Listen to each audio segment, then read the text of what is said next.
Hi there guys, I'm Rob Olsen from Geek Inked magazine. We're here live at CanCon 2014 with our special guest for the day, Jay Odjick. Now, for those of you who are not immediately familiar with Jay's work, I think your biggest thing was probably, the comic book The Raven. Yeah, I started out self-publishing, doing black and white, low-budget comics, and from there I signed a deal with a company called Arcana, if you've ever heard of them.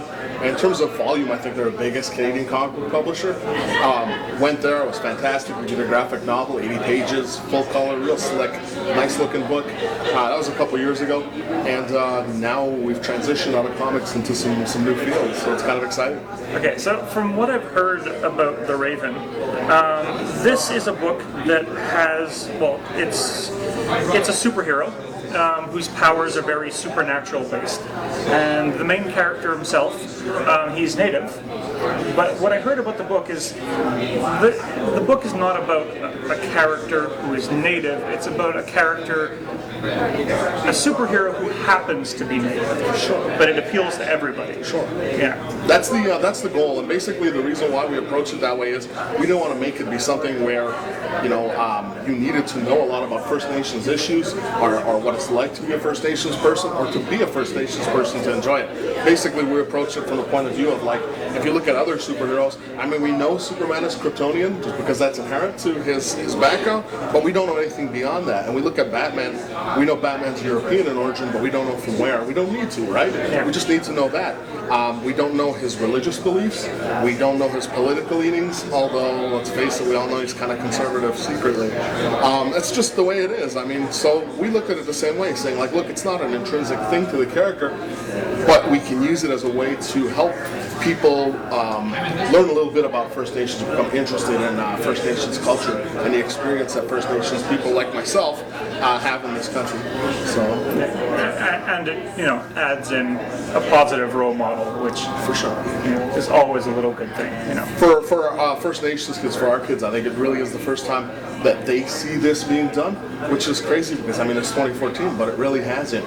And the way they've really embraced this character is like he's their guy. And we want to be able to try to do more with diversity. And to that end, if you've ever heard of, Arcana has a book called Intrinsic.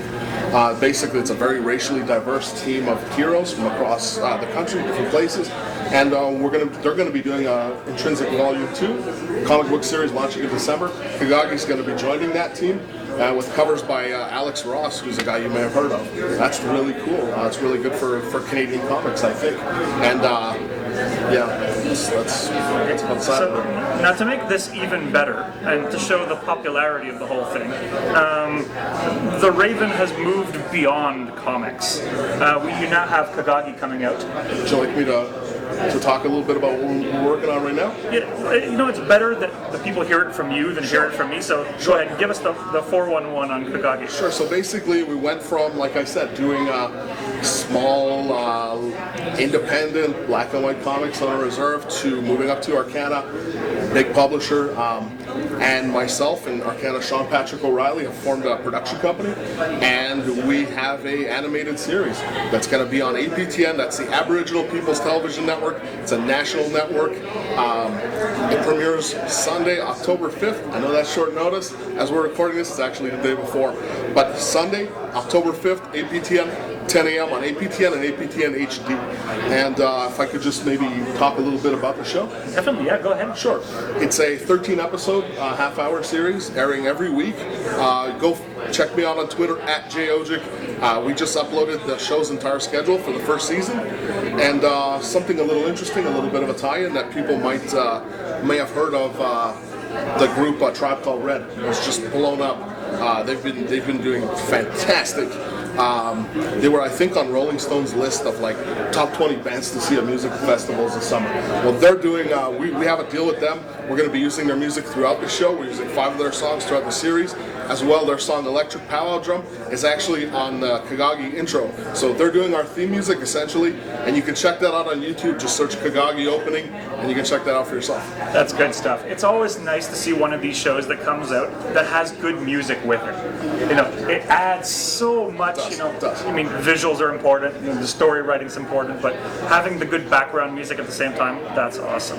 Yeah, it fits really well with what we're doing. It's hip, it's modern, it completely ties into what we're doing, which is taking Aboriginal storytelling, which traditionally has been oral storytelling.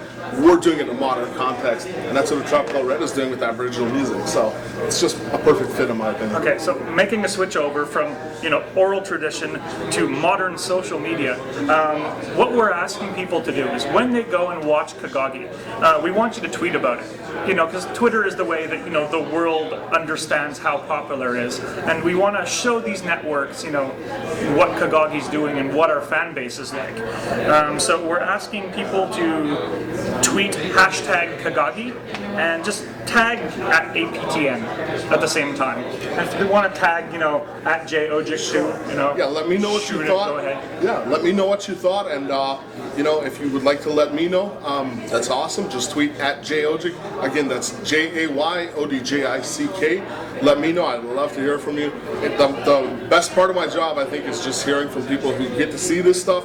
And if they like it, fantastic. So please, again, hashtag Kagagi, that's Kagagi, Kagagi, and at APTN, let the network know that you like what they're doing. They are blazing a trail here, so let's let them know we appreciate it. There is a market for stuff, cool, hip, new stuff like what they're doing. That would be fantastic. Thank you. So, aside from, you know, The Raven and Kagagi, I checked with some of my sources, and I heard you also did another really cool, interesting project.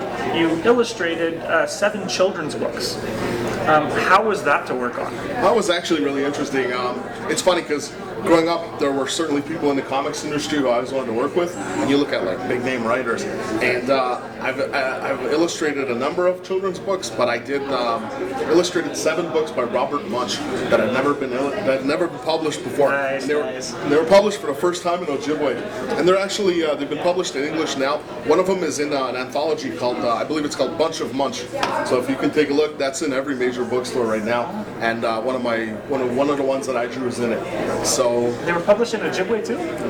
Yeah, for the first time they were published in Ojibwe. That's cool. It's a really cool project. I spent a couple years ago. I was up around Lake Superior, and I did all the backpacking trails to see all the old Ojibwe big cave art, and that was pretty phenomenal. It's pretty neat. Ojibwe is really close. It's language-wise, it's one of the Algonquin languages, so it's very close. So like my dad, who's a fluent Algonquin speaker, can understand Ojibwe. So it's cool for him to be able to look at these books that I drew and say, hey, that's essentially in our language. And Robert Munch is, in my opinion, just the biggest name in kids' books. Oh, he's huge, yeah. Right?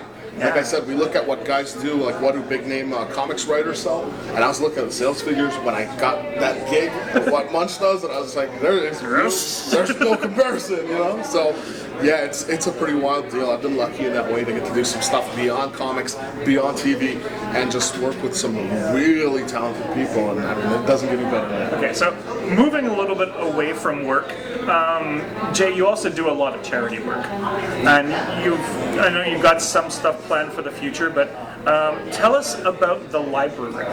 Sure. Basically, I'm from Kitigan-Zibi, which is about 130 kilometers or so from Ottawa. It's an Algonquin community, and we are a very blessed reserve in a lot of ways. We have very intelligent people, very hardworking people. We have a lot of amenities that a lot of First Nations communities don't have. But at the same time, we still live in the reality of what it means to be a First Nations person and a First Nation in Canada. And what that means is, relatively, we are underfunded. So for our school, it is tough for them to be able to get a hold of new books for the kids. And we want to be able to give kids a chance to do what I do, which is fall in love with reading, fall in love with comics, fall in love with the stuff that people at this con are in love with, share that passion. So to that end, there weren't any graphic novels in the school library. There were some French bande dessinée, but there wasn't really anything like that. So what I've done is I started a program where we created a graphic novel section at the library, I had started with an initial donation, and then the comic book shop here in Ottawa, in conjunction with me, we put together something where we just donated basically well over 100 Marvel graphic novels, brand new. And so far I've donated over, in terms of value, over $3,000 worth of material to the school, and it's really fantastic to be able to go home, see the kids who are looking at this stuff, going like, yeah, this is for you, go ahead, and that's to me the most special thing we can do. There's actually another library type project I can speak on if you don't mind. Yeah, definitely. Okay, if anyone is familiar at all with, are you familiar with the character Equinox that DC created? A little bit, yeah. Okay, well basically that was based on this girl who was a real person. Her name was Shannon Kustation, and she's from, I think, the Ottawa-Piscot community. And basically she was a young girl who was trying to do something like that, trying to create a library for her community, and she passed away before she could be successful with it. They created something called Shannon's Dream, and it's a fund that is trying to do that. To that end, I'm working with a group of people led by James Whaley out of Toronto to create this anthology. It's called One Tribe, and basically what we're doing is we're getting different comic creators from across Canada contributing stories. I did an original story on this. It's 8 pages, brand new just for this project, and the proceeds will be going to that. So that's called One Tribe. We don't have a release date for it yet, but follow me on Twitter. I'll update you to it. I promise the story I did is pretty cool. It's probably my finest comics work to date in terms of drawing. So it's pretty good. Yeah. And that's not just me being P.T. Barnum and selling. I mean, it really is cool. I took a step forward in my craft, I think, for that one. So check that out. It's pretty neat. It's for a good cause, and you can't go wrong when you mix those things. Okay, so guys, if any of you readers out there or listeners, depending on whether you're hitting Geek Inked online or on our Geek TV, if any of you are interested in donating comic books, if you're a small publisher or whatever, or probably even other kinds of art, or just generally helping out with this kind of stuff, contact us.